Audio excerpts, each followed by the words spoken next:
Hola, buen día. Soy Jorge Cuba, analista del discurso y gramático. Hace unos días unos amigos me han estado preguntando acerca de algo muy especial y tiene que ver con la guerra de Ucrania y algunas expresiones que están usando de un bando y de otro. No suelo hacer análisis del discurso político porque eso puede traer algún tipo de inconveniente. Pero como este es un elemento muy especial, voy a hablar acerca de lo que dice Putin y lo que dice el presidente ucraniano. Veamos las dos perspectivas. Putin habla de acción militar, una acción militar rusa que se está haciendo para recuperar territorio. Ucrania habla de invasión. Nosotros, el resto del mundo, habla de guerra. Es decir, una guerra que está justificada por una invasión. ¿Qué sucede con esto? Cada quien le da una significación de en el discurso, le da una significación a través de un texto. Hay una diferencia entre discurso y texto. Es decir, el discurso que plantea una persona puede ser el mismo que plantea otra, pero con textos diferentes. Veamos un ejemplo claro en las canciones, las famosas canciones de Ricardo Arjona, que lo dejo por acá. Hablan mucho de ese tipo de cosas, ¿no? A ver, tu reputación son las 5 primeras letras de esa palabra. Fíjate que es una forma elegante, según dicen las mujeres, que les gusta escucharlo, de llamar un poco casquivana, por decirlo así, para que no me cierren el canal, a la mujer, pero se lo dice de forma poética. Pero imagínate si tú llegas a tu casa y le dices a tu esposa esas 5 palabras, esas 5 letras de la palabra, el lío que se te va a armar. O se lo dices a una dama en la calle, a cualquiera. Ahora, cuando le hablas a una mujer, la llamas gorda, generalmente se siente ofendida. Ahora él le habla de la grasa abdominal. Es el mismo discurso, pero con diferente texto. Y todos los elementos contextuales que están dentro de ese discurso hacen del uso de los aspectos paralingüísticos, es decir, que están fuera de la lengua, que eso se convierta en poesía.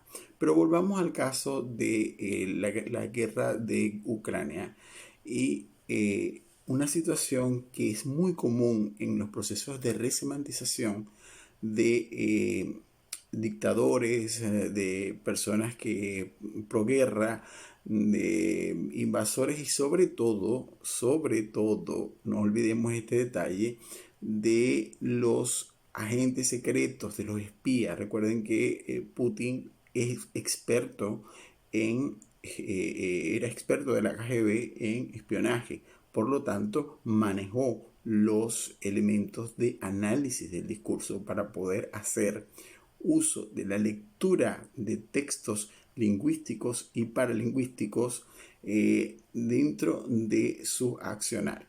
Entonces, él llama a la acción, a la guerra, una acción militar, una acción de recuperación, una acción heroica.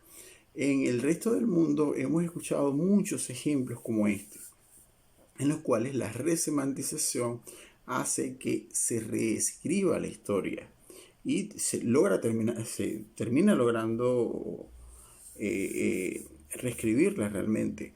Tenemos casos como, por ejemplo, a ver, algunos dictadores suelen, cuando se instalan asumiendo acciones democráticas, comienzan diciendo, instalan ideas que son inconcebibles, pero que son repetidas una y otra vez, hasta que la masa queda convencida de que ese texto pequeño, generalmente una frase, se convierte en parte del discurso de las masas anteriores. Veamos un ejemplo claro. Hugo Chávez, cuando se instaló en Venezuela, decía que los venezolanos en la Cuarta República, antes de la llegada de luego todo Salvador o todo grandioso, comían perrarina. La perrarina es el alimento este que comen los perros, los granitos, esto que se le dan a los perros, las galletitas que se le da a los perros. Decía que los niños se alimentaban de perrarina, cosa que es falsa. La perrarina llegó a Venezuela después de los 90 y siempre fue muy cara, sigue siendo más cara que un kilo de carne. Eso es un proceso de manipulación política que comenzó a instalar. En algunas otras regiones hablaban de que los niños comían pasto. Este, en otras situaciones decían que les preparaban teteros de harina de trigo con agua. Este, a lo mejor en algunas partes eso es cierto, pero en la mayoría de las situaciones en las cuales la resemantización de esos conceptos de alimentación en el momento anterior, en el evento anterior a la llegada de quien lo está diciendo, son procesos que justifican un discurso de cambio, un discurso político. Es esto lo que está pasando en la guerra de Ucrania.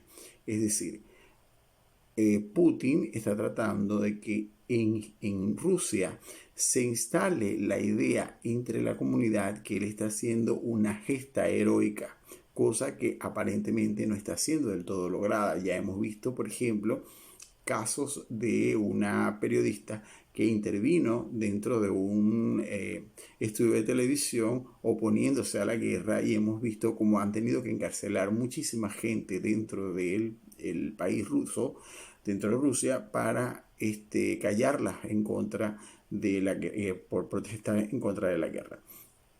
Del lado de Ucrania encontramos un presidente que, a pesar de que ha sido señalado de que sus dotes de actor y sus condiciones histriónicas han hecho han convertido en un circo todo el asunto. Hay que tener claro una cosa: ha sido un hombre ecuánime que usa un texto específico. Él dice lo que tiene que decir, cuándo lo tiene que decir y cómo lo tiene que decir. Y está dando a través de elementos paralingüísticos, un ejemplo claro de gallardía al quedarse a enfrentar al invasor. Sin embargo, nunca le hemos escuchado a Zelensky, que así se llama el presidente, establecer elementos de resemantización del asunto de la invasión rusa. Sin embargo, está el otro lado de la historia. Hay quienes dicen que durante años Ucrania ha ocupado espacios que le pertenecen a Rusia y que se está faltando a un proceso, un acuerdo prefirmado en el cual Ucrania no podía pertenecer a la OTAN. En ese caso, estamos en presencia también de un proceso de resemantización, es decir, la posibilidad de hacerlo y el contar una historia que cambie la realidad nos hace llevar a el llamado proceso del historiador. En la historia siempre la cuenta el vencedor.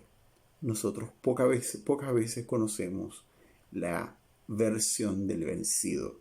Entonces, el historiador es siempre el mejor amigo del que está en el poder, del que ostenta el poder. Es por eso que muchas veces los poderosos, las personas que ostentan el poder, se rodean de intelectuales que permitan escribir el discurso que les conviene para hacer historia.